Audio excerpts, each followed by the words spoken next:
And hello again. Welcome to the Mark Osler Retirement Experience. My name is Randy Cook. I'm here each week with Mark as we talk through some of the issues that are probably in front of you when it comes to your retirement. You know, every 2 weeks we get a paycheck. It happens automatically. That comes from our employer.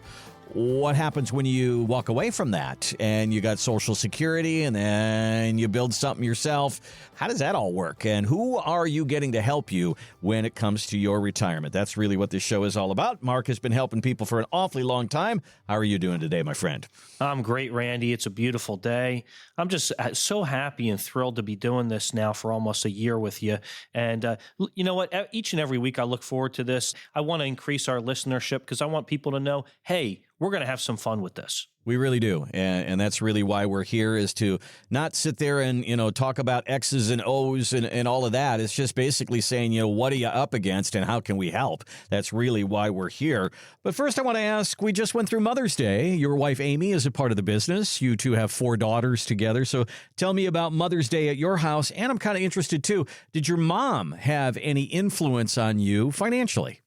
Oh, yeah, absolutely. As a matter of fact, when we talk about my wife, she's involved with our business, Amy, and we have 4 beautiful daughters, Ariana, Callista, Finley, and Stella.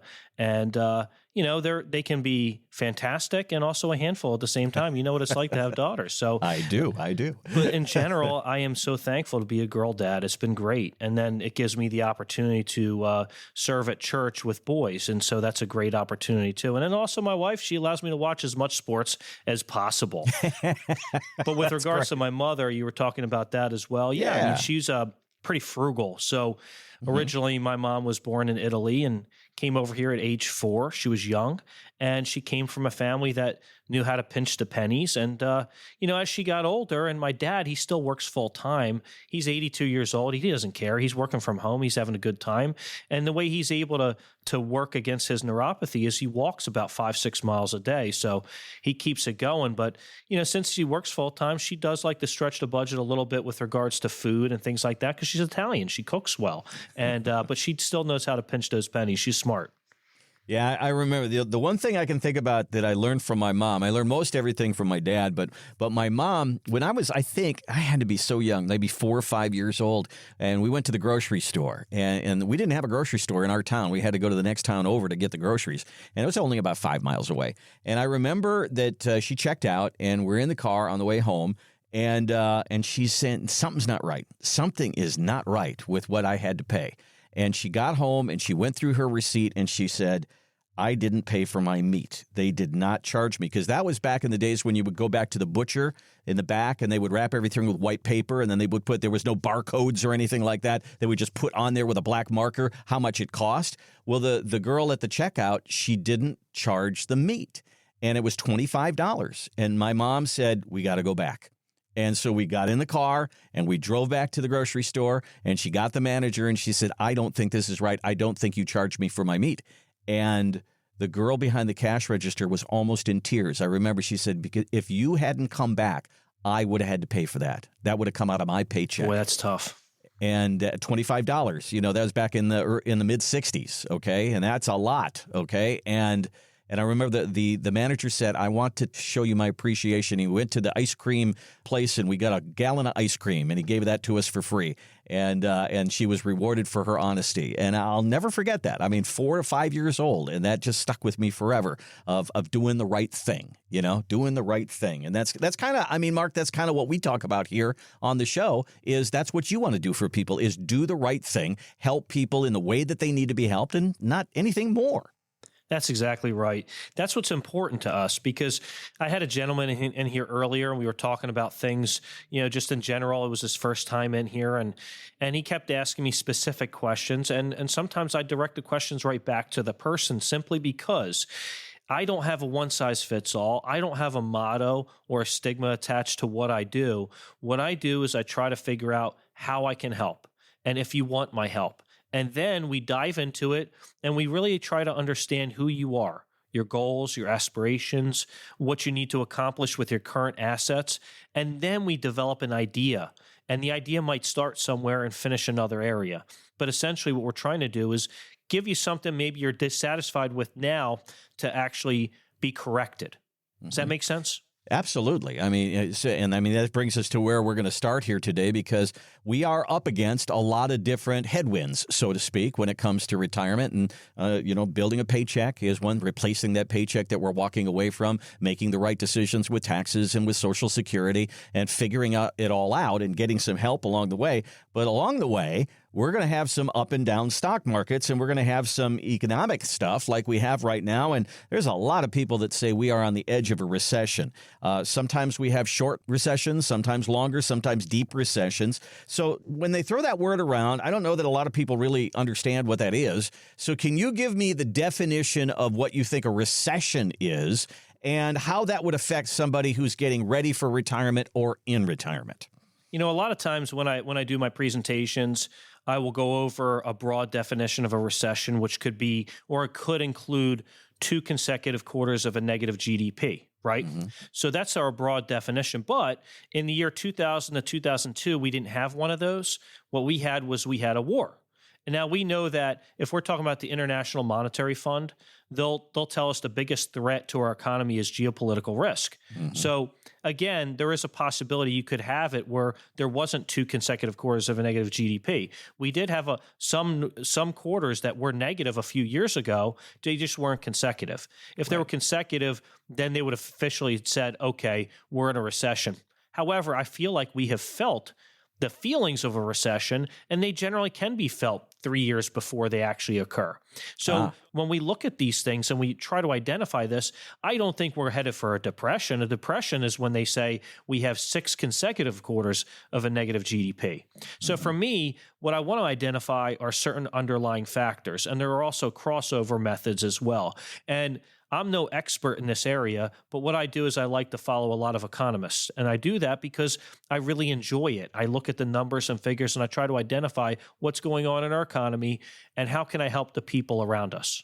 So when we talk about a recession, it's usually there's some inflation involved there, and then there's usually high unemployment. Now, we haven't had that yet, and so that's kind of the one thing that over the last couple of years, the employment has stayed pretty steady. But we've got this Doge thing going on, and we've got some people that might be cutting back, laying off because of tariffs and things like that. Don't know if that's going to be a self-inflicted kind of thing, but that could be in our future. So when we talk about being on the edge of retirement and then walking into this recession, and that's our first couple of years of retirement, and maybe it's a down market that goes along with that. How do we approach that? I mean, if we're right on the edge of it, I would want to know about it, and I'd want to have a plan for it. Yeah, if you're in retirement or you're approaching retirement, obviously you don't want to fall into a recession right around that time and be linked in the market where you have a lot of assets, let's just say, directed towards the Magnificent Seven.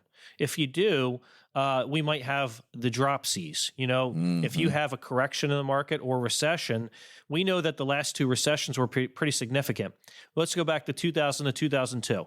The S&P 500 from high to low dropped 49%. Now we take 2007 to 2009. We call that the Great Recession. Why? Because we had a lot of problems during that time. Banking, housing, all of that stuff, right? So let's look at that one. It actually dropped high to low from 2007 to 2009, 56.5%. And these are drops that are very difficult to handle. If you lose 50% in a portfolio, you have to make 100% to make it back. If you're taking withdrawals from it, that's even worse. And I don't want to see that happen to anyone. I wonder if many of us have forgotten, have a little financial amnesia because it's been so long ago. I mean, COVID, it went down like 30% in 30 days, but then it came back so quickly that we kind of wonder, oh, yeah, when the market went down, it'll come back. But that 2007, 8, 9 that you're talking about, it took us about 4 or 5 years to get back to even. So it can be short, it can be long, it can be deep. We don't know what's ahead of us, but we just have to have a plan for it. Absolutely. And when you say that, Randy, it's true because let's just think about this. We had back-to-back recessions during that time. Could you imagine if you retired right at 1999 and then you're taking withdrawals from your money, you've based it on normal rate of inflation back then, which would be 4%, and here we are, we hit a recession in 2000. 9/11 came around, right? Mm-hmm, that was pretty rough. So let's just go back in time and think about all of the different things we went through, okay? So we take that and then we take the back-to-back recession in 2007 to 2009. If you take your money in the S&P 500 from the year 2000 to 2013, there's a big old gap. We have two drops, and we could draw a line straight across, and you would have made nothing for 13 years. Now, people tell me, hey, how can I reduce risk and make the same amount of money? Well, please, if you come in my office, don't try and compare our portfolio management to the S&P 500 as a benchmark over the last 15 or 16 years. It's not realistic, because if you have a recession, then you can get the idea of how realistic it is. Yeah, we want to know how we do in good times. We want to know how we'll do in bad times, and have a kind of an all-weather kind of a portfolio to say we want to make sure that we're going to be okay in all of these situations. Well, that's really what many of us are afraid of is these down times that could take place and take a lot of our retirement money away and a lot of our spending away. So let's have a plan for that. Give Mark a call. Give us a look on our website, moretoretire.com. Pretty simple. moretoretire.com. Go to the bottom of the page there. There's a place where you can put in a little information, and Mark will reach out to you and say, okay, how can we help? What are you concerned about? How can we fill the gap here? Or you can call us at 984-300-1984. 984-300-1984. Let's get a date on a calendar and talk through your retirement, building in those preservation kind of ideas there, building in the income that you need. Let's talk through your retirement. 984-300-1984.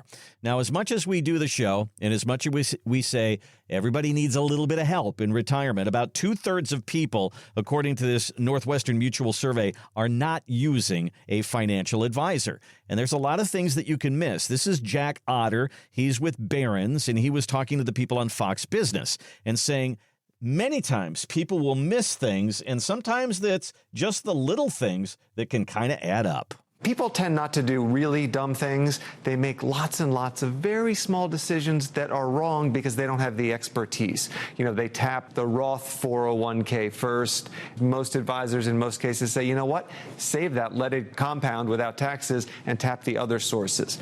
So that's very technical, but there's lots of little decisions that you make correctly if you have advice. So I don't want to make a big mistake, but I also don't want to make a bunch of little mistakes that add up to a big mistake. So what are the little things that you see, Mark, that people might be missing? They think they've got it together, but you go, hey, did you think about this? That's a great question, and I'll tell you why. I just analyzing so many different situations in my entire career, I can tell you I've seen so many different things overall as a whole about how people withdraw money versus how they're trying to grow their money. And let's just say when they build in income provisions. So I had a client come to me, and there was an advisor that advised this person to put all their money into an annuity. And I'm looking at this and I'm thinking, okay, and then all of it into an income rider. You know, it's like all or nothing. And then maybe a little bit of brokerage money left over. So in this particular case, it was about $1.5 million. And there was maybe $600,000 that was for brokerage money left over. So we're looking at this portfolio of investable assets of like $2.1 million. And I'm looking at this and thinking they need X amount of dollars for income at this age. But if we want to make sure that in case anything happens parameter-wise, that we make sure this person's able to retire at some point, right? Well, I realize this isn't appropriate. If this particular person wants the money in annuities, you might want to spread it amongst several annuities, which is what we did. We took about more like 1.4, not 1.5 in this particular case. We spread it around several different annuities. And one particular annuity we used for the Roth IRA money. What we did with the Roth IRA money was we used that for the income. It was $500,000. And we realized that this way, this person could calculate this and help with inflation, knowing that it's not going to be taxed with income taxes because she had had this Roth IRA for many years. This was actually going to be substantial income that could add to Social Security and some other levels of income where we don't have to touch the other assets, just grow them. Then we keep the $600,000, $700,000 in brokerage and manage that money as well. So in this particular case, it was better for this person to use the Roth IRA money for the income rider for the annuity for tax-free income. So as she got more conservative in life, she wanted about 67% of her assets in safe places like annuities. The other 33% still kind of hanging around in the market. And for this particular case, it was appropriate. Now, in other cases, Randy, it's different. There's other cases where we have the Roth IRA money that's just deferring over time, and we just let that grow while we pull from the taxable income because the person wants to do it that way, and maybe they want to do some Roth conversions as well. So there's a lot of different ways to look at this. It just depends on the individual person. Yeah, that's one of the things that we talk about is there's no cookie cutter way to go about this. It's going to be individual for you. You can look at what your friends have done and you can have those discussions. Look what your parents done. Look what your siblings have done. And many times, even if you had the same amount of money, it's probably going to be a different kind of a strategy because you are unique, like a fingerprint in retirement. And we want to make sure that we have the right strategy for just what you want to do in your retirement years. Give us a call. Let's have that conversation and talk through what you want to do, what you're bringing to the table, and how can we put the money together so that you can do the things you want to do in retirement. MoreToRetire.com is our website. You can go down to the bottom of the page there and put a little information in there, and then Mark will call you and say, okay, how can we help? Tell me what you're concerned about. Let's talk through it and see if there's a way that we can help you here. You can also give us a call. It's 984-300-1984. 984-300-1984.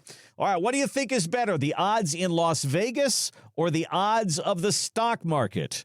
I looked it up. In Vegas, the house always has the edge. You've heard that before. Your chances of winning at table games or slots are anywhere from 3% to 12%. Not very good, but we all do it. Now, if you invest your money in the stock market, at 1 year, you have a 66% chance of a positive return. At 5 years, 76%, and at 10 years, 86%. That seems like much better odds, but here's the problem. When you win in Las Vegas, boom, boom, boom, you get paid right now. When you're putting money in a 401k, you gotta wait until you retire to get paid. That's no fun at all. So, Mark, talk to me about the whole idea of risk and losses and what people actually need to fund that retirement. Do we need to match the market? Do we need to make 10%? What do we need? Is it higher or lower than what we think? You know, Randy, when we start with this, and I'll just start back in my past, okay? Okay. I'm 47, almost 48 years old. When I was in my early 20s, I would still occasionally gamble. Now, oh no, yep, I was gambling on like college football and professional football. Okay. Should I have been doing it? No, I still do like pools and those things, but that's not gambling, okay? That's just like fantasy football. That's just fun. You're just having fun. But I did, and it was a mistake. And I'll tell you what, I got to this one Sunday night football game, and I realized I was down money, and I said, okay, I'm going to bet double or nothing, and this is what's going to happen. If I lose, I'm going to pay it out, and I'm done forever. If I win, I'm going to break even, and I'm done forever. Okay. And we got down to the Sunday night football game, and it was with New Orleans and Tampa Bay, and John Gruden was the coach of Tampa Bay at the time. And I'm thinking, okay, what are we going to do here? Because I was a little nervous, all right? Thinking, I just need to win this bet, right? It was New Orleans. They had the cover, and they were up by 2 points, and they looked like they were going to have to punt the ball back to Tampa Bay if they couldn't get a first down, and then Tampa Bay could go down and, you know, kick a field goal and win, and I'm going to lose. So I'm sweating bullets. Sweating bullets because on first down, Randy, they run the ball and gain nothing. On second down, they run the ball, they gain nothing. And Tampa's sitting on one more timeout. We're at around the 2-minute warning where I'm thinking they just need a first down, okay? On top of everything else, the starting quarterback has to come out. I'm thinking there's no way they're going to throw the ball with the backup quarterback on 3rd and 10. He dropped back, he passed the ball, he completed it for a first down. I never gambled again. I got even, and it's never going to happen again. So yeah, I had a neighbor who used to bet on baseball, and he'd have about 5-6 games going at the same time. And when he quit, he said, "You know, you've got problems when you're up at 2 a.m. watching Seattle play the California Angels and hoping that you're going to win and get it all back." He said, "That's when I had to stop." And same thing as you just sweat it all out. I mean, you know, and people feel that way in retirement, that they're hinging the success of their retirement on a market. And it's kind of like gambling, isn't it? It is. You're talking about that's something I did a quarter of a century ago, and I'm glad I don't do it anymore. And so when you're talking about market money, you could have things moving in the same direction where if we get hit with a correction in the market, you could have a massive loss. And especially if you're taking withdrawals from that, why have all your money in the market? You don't need to do that. There are ways where we can break up that correlation. We talk about fixed index annuities. We talk about structured notes. There are things out there we can do differently for you where you don't have to have all your eggs in one basket. And I don't think you should. When you come up on retirement, there's only a few people out there that come in my office and tell me, why should I do something different other than what I'm doing now? And they show me their portfolio. I see it's all in the market. I see there's a high degree of correlation. And I throw questions back at them because I want to know why. And if you're just trying to make the most money possible and you don't care how much you lose, fire away, and I'm probably not the right advisor for you. Mm-hmm. I listened to somebody one time, and they were talking about the 5% rule that they had come up with. They said, if I can make 5% in fixed income, 5% in the market, and 5% in real estate, you're set. And I thought 5%, that doesn't seem like so risky to me. And a lot of people are chasing, I gotta match the market. I've got to outpace the market. And on a year when we're doing 15% and you're shooting for 17 or 20, I got to believe that puts you pretty far off onto the risk scale, doesn't it? It does. So, when we run a report to identify certain things about somebody's portfolio, we don't like to see that standard deviation, which is a person's level of risk, to be too high. When you start seeing it getting up to 20 or 22, you start saying, why? Is this what you really need? Because if a person tells me they need a certain amount of money at the end of the rainbow because it needs to protect for certain instances, as in, let's say, for example, I met a gentleman that knew his disability was going to run out with his company because he got disabled many, many years ago. And he realized that at this point he's going to have a gap on this because he has Social Security disability and he has the disability from the job. Well, that job disability is going to go away at a certain age. How do we build up income parameters? Well, if you have all your money in the market and you have a standard deviation around 22, there's a lot of level of risk there, and you might not be able to build for that plan effectively for 10 years from now, which was when it was going to run out for him. So these are the kind of questions we talk about and discuss. What can we do to solidify what you want to accomplish now and in the future? And that's what's important to me. And risk tolerance has everything to do with it. Yeah, I think that many of us feel like we have to be in the stock market for growth. Maybe you don't. I mean, maybe the question mark is, how much do I have to be in the market? Maybe the question should be, do you want to be in the market at all? Because, I know that we've got our 401k going, and that's obviously in the market because there's mutual funds and index funds and all that kind of stuff in our 401k.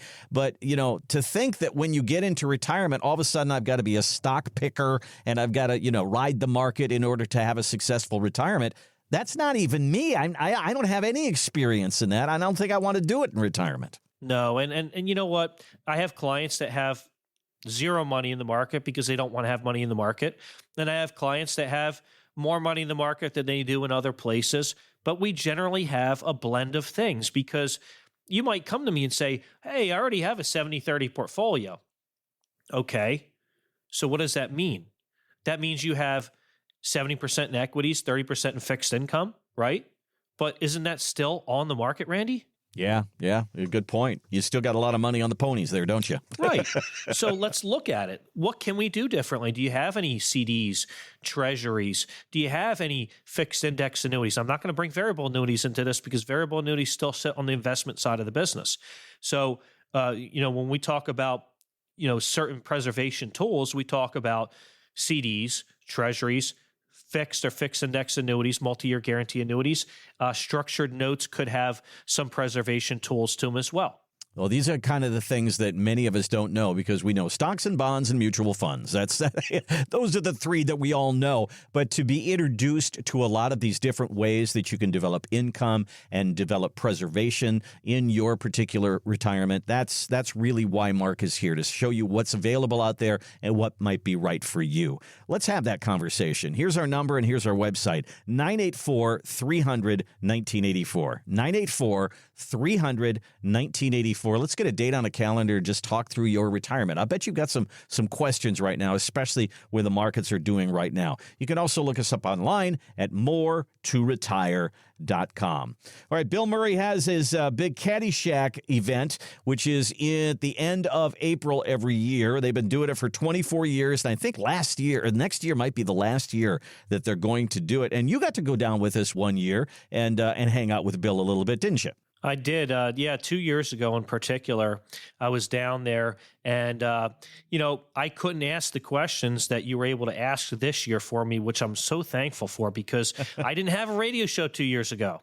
That's right. So this is exciting. This is fantastic. And Bill is, when I met him 2 years ago, he's pretty much the way you would expect him to be, just full on dry humor.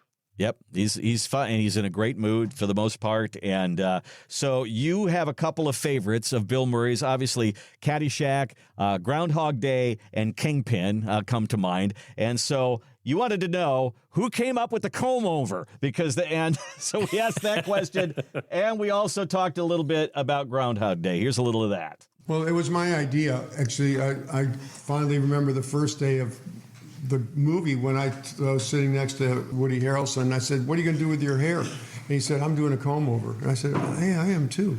Well, his comb over looked like your comb over. But my comb over is in the Comb Over Hall of Fame. That was the greatest comb over ever, and it was a well-edited film. In Groundhog Day, you had to give the mayor the Heimlich maneuver to save his life. Happened to be your brother. How many takes did that take, and did you give it just a little bit extra? Well, I'm not a method actor, but when I feel like there's a potential loss of life, especially of a sibling, I give it 100%. I find something deep within his abdomen to puncture out. And he didn't spit blood, but he spit something that was a different color than spit. That pretty much typifies the day right there. So, but Bill's a very good golfer. I mean, even he's getting up there a little bit, and he really still plays. He's got a lot of passion for the game. And, they told us a story about how they all went to Ireland together to play golf over in Ireland. And they tried to get into a course, and they couldn't get in. And he goes, "You're Bill Murray. You can't get in. What's the deal here?" And so they went to another course, and at that particular course, they had dogs. And the dogs, if you hit your ball into what they call the gorse, which is all the bushes and everything, the dogs would go in there, find the ball, and just sit down right next to it so you knew where the ball was. So, that's awesome. I mean, those guys are just full of stories. So, but I thought, you know what? For you, I have to ask a financial question of some type. So I was thinking about fees. Here we are at a hotel down in Florida. And everybody had to get there, so we had to pay baggage fees. We had to pay hotel fees. There's all sorts of fees that go along with, being on a trip. So I asked him, what is the most irritating fee that you guys have to pay? Sometimes when you check out of a hotel, you get a parking fee when you don't have a car. That's to me is the most surprising. Resort fees at my family's houses. Well, it's got to be overdrafting, right? Okay. Yeah. No, I hate to be kicked when I'm down. You got all these guys who are millionaires, overdraft fees, really? That's good. But at the same time, I mean, when those fees are right there in front of you, I know that when I've got a golf bag and a suitcase, I'm going to get charged a baggage fee. In the financial world, Mark, it's not as obvious. I mean, I'm not saying that they cover it up, but you got to go through a prospectus with some fine print, and it's hard to know what you're paying in fees for your investments, isn't it? It is. As a matter of fact, one of the things that's really interesting to me that I like to let people know is if you have a variable annuity, if you bring it to me and we look at the funds that they're in, we can run a report on that as well. And a lot of times that'll tell us the fees we don't know about. So those will be your internal costs, your internal fees. You also have M&E. M&E is mortality and expense, and you will see that on the contract too. I bring up variable annuities specifically because they tend to be written with fees. I had a client recently, and we called the company directly, and they said that there was no fee attached to it. It was a registered index-linked variable annuity. I said, okay. I said, can you put that in writing? No, we don't have anything to put in writing, so on and so forth. I said, well, okay. Can you send us the prospectus with the contract? Absolutely. So then I look at it and we uncover a fee. Okay? But they told us on the phone there was no fee. And that fee that they didn't tell us about was 1.15%. So all of these things matter. I found out an internal expense on a variable annuity recently was about 2%. And that doesn't include if it has an income rider or the mortality expense as well. So these things can really add up. So when we talk about brokerage money, we have actively managed portfolios and passively managed portfolios. Our fee is usually a little bit more than the passively managed portfolios because we're active. However, where you save money with us is Market Guard. If we actually use Market Guard in our portfolio, which I'm only one of 300 advisors that can use Market Guard, our internal expense is much less than maybe what you're doing right now. And that's where you can actually save some money too. So fees in retirement, they matter. Could you imagine if you're making 8%, but you're getting hit with 4% fees? That's not just 4% fees. That's taking away 50% of your growth. Wow. So I've been doing a little of my own research, and I'm not cheating on you, Mark. I'm just going out there, and I sat down with somebody from my church, and she's a financial advisor. And I said, okay, let's just see what she has to say. The first thing she put in front of me was a variable annuity, and I knew to ask. So I said, how much are the fees in this thing? And it was page, and all the way to the end, 4.25%. That was what the fees are. That's a big one, man. And I mean, if I hadn't known from you to ask those questions, I could have gone into something like that. And in order to get 10%, I got to make 14. And so, I mean, do you actually sit down with a client in the room and say, let's call this company and find out what the fees are on this? And is it a wide-eyed moment for many of the people that sit across the table from you? Yes. I mean, especially when you call a company, like I said before, and they tell you the incorrect information until they send it to you. So you could get the right information, the wrong information, but you want to identify what you're getting as well.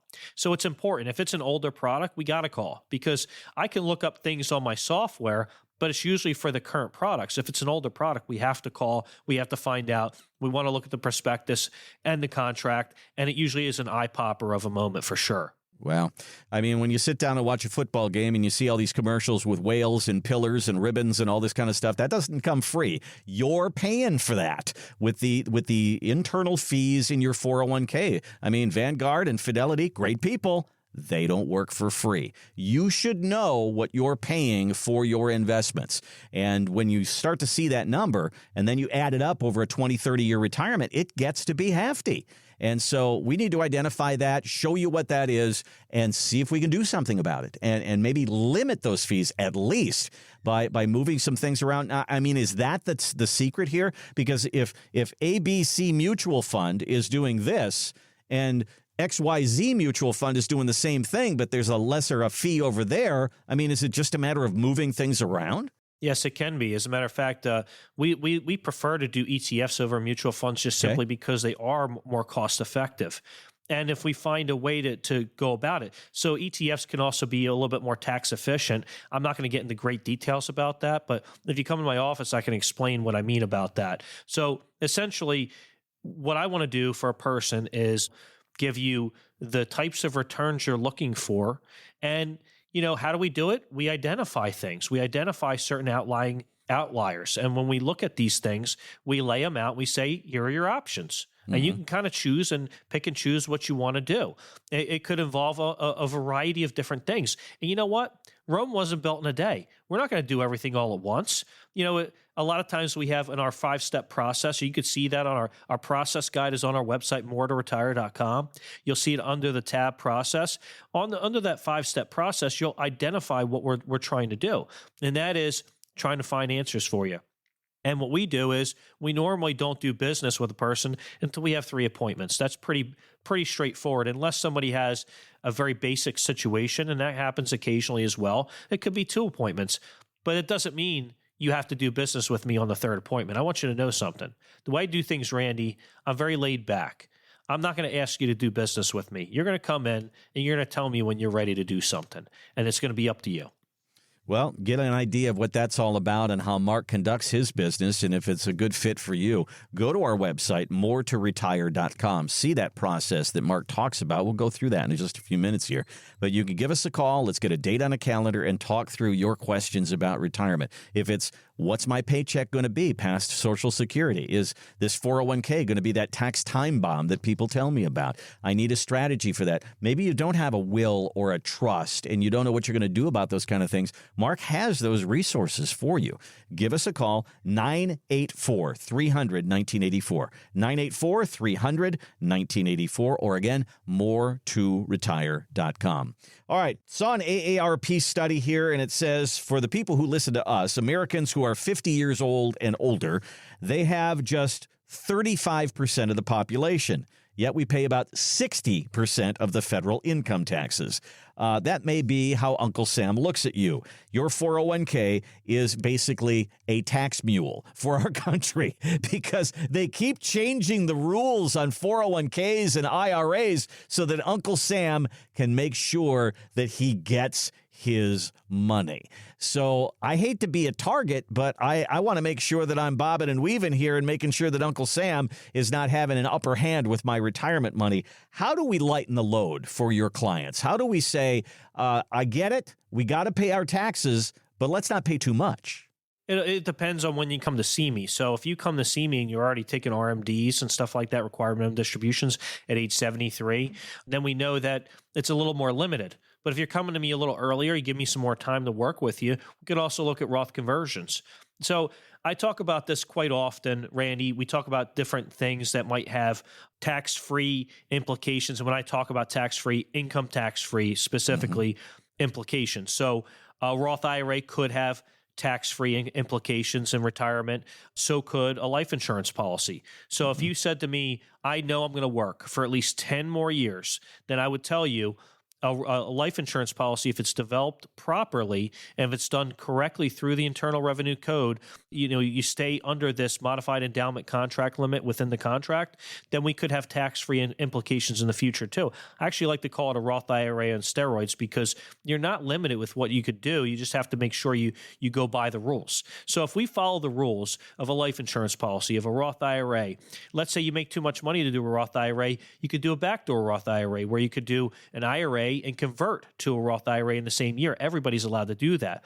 So we'll talk about all these different things. And then Roth conversions, converting an IRA to a Roth. Everybody can do that. And we want to figure out what's your tax bracket, where you're at, what you're doing. We're always going to consult with the tax professionals, but we can get a good idea of where you're at. We can calculate some things. We're not going to do the full-on math for you. We're going to make sure the CPAs of the world do these things for you, but we can give you an idea of what's a good job for you. So for me, Randy, there's a lot of things here we could do tax implication-wise. And then let's say you have real estate. Let's say you want to sell real estate. If you want to sell some real estate and you might have certain tax strategies that you've been done in the past. Well, there's a lot of other things you can do out there. We use attorneys right down the road for estate planning, tax planning. We're not limited here, Randy. So there's a lot of things we can do, but you give me some time and I can work on it.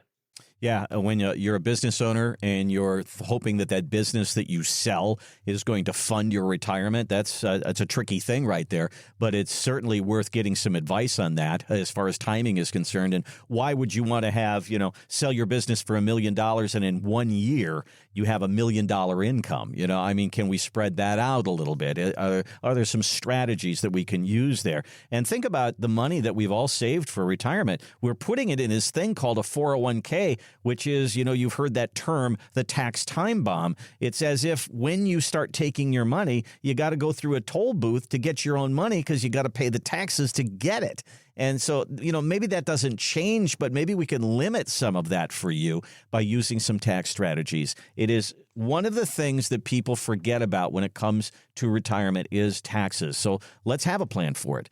Give us a call. Let's talk through it. moretoretire.com is our website. Pretty simple, moretoretire.com. Down at the bottom of the page, there's a place you can put a little information in there. There's even a box that says, hey, Mark, this is what I'm interested in talking about. And that'll give us a kind of a guideline as to how the conversation conversation can go. We would love to have that conversation and see if we can help. Here's our number. It's 984-300-1984.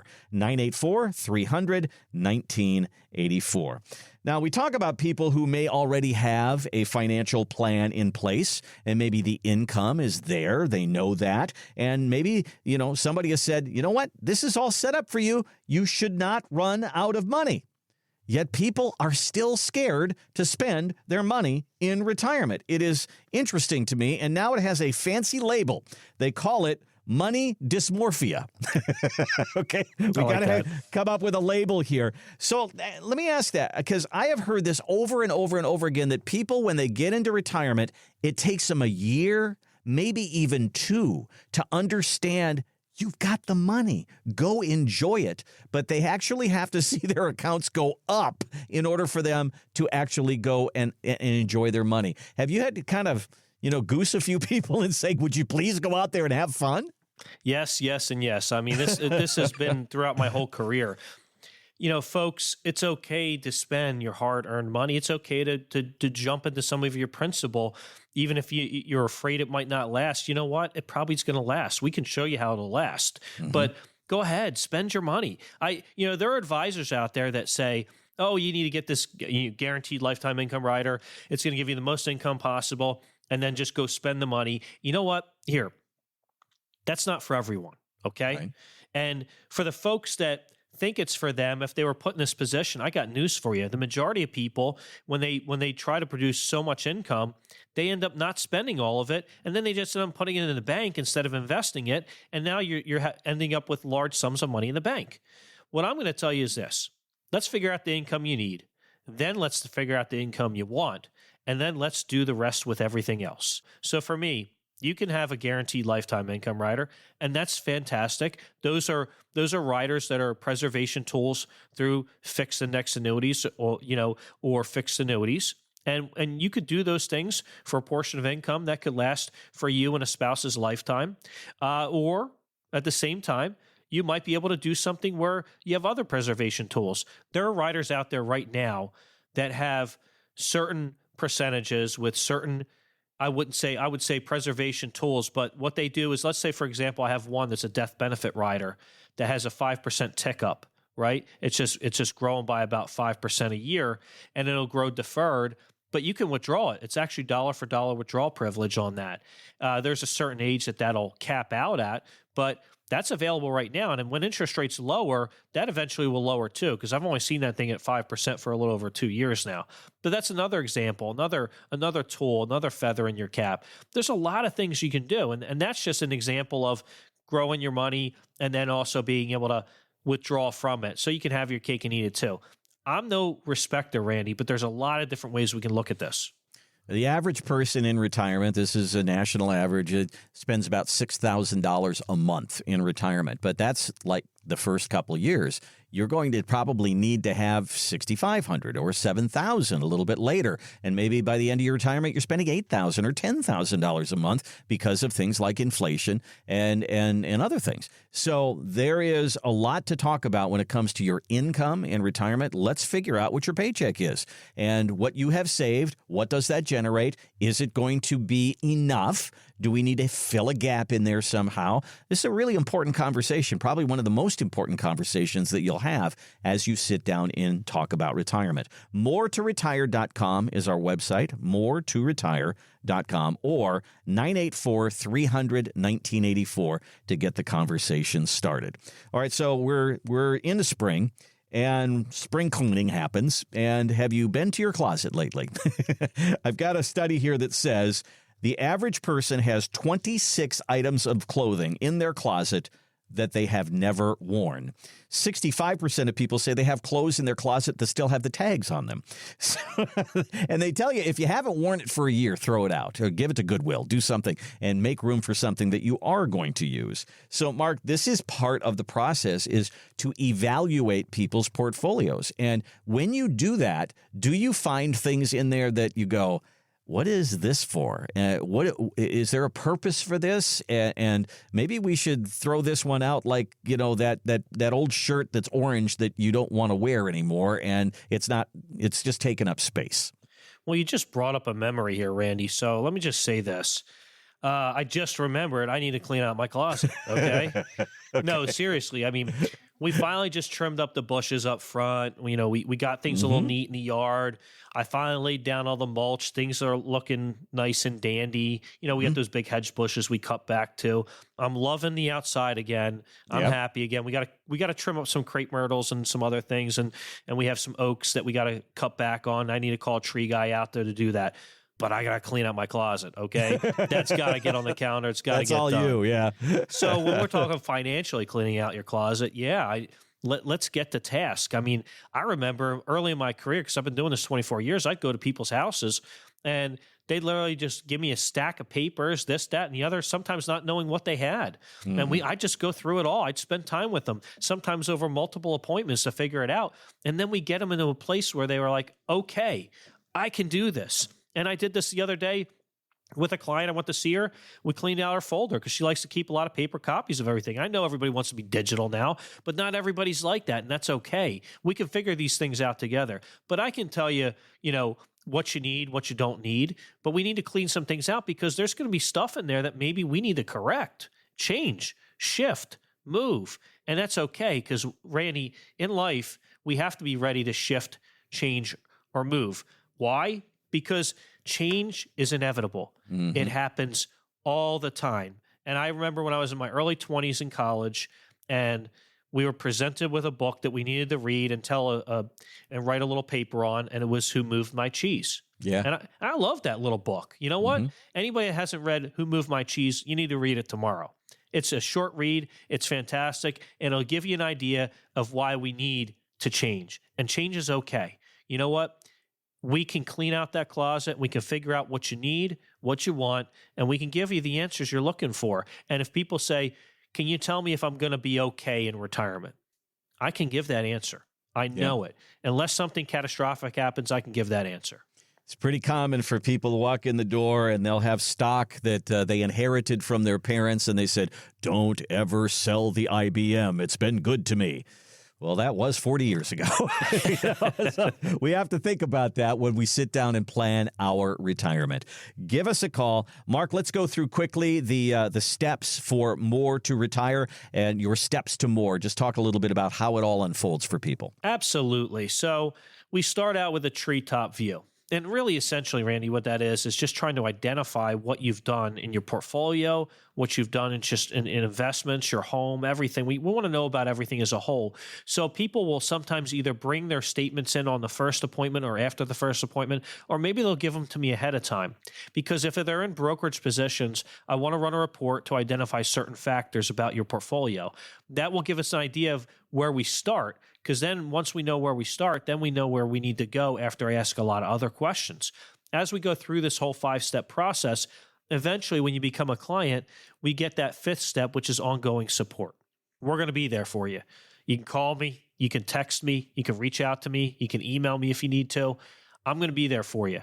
And remember, all that 5-step process is on our website, moretoretire.com. That's moretoretire.com. We'll be here for you to answer those questions.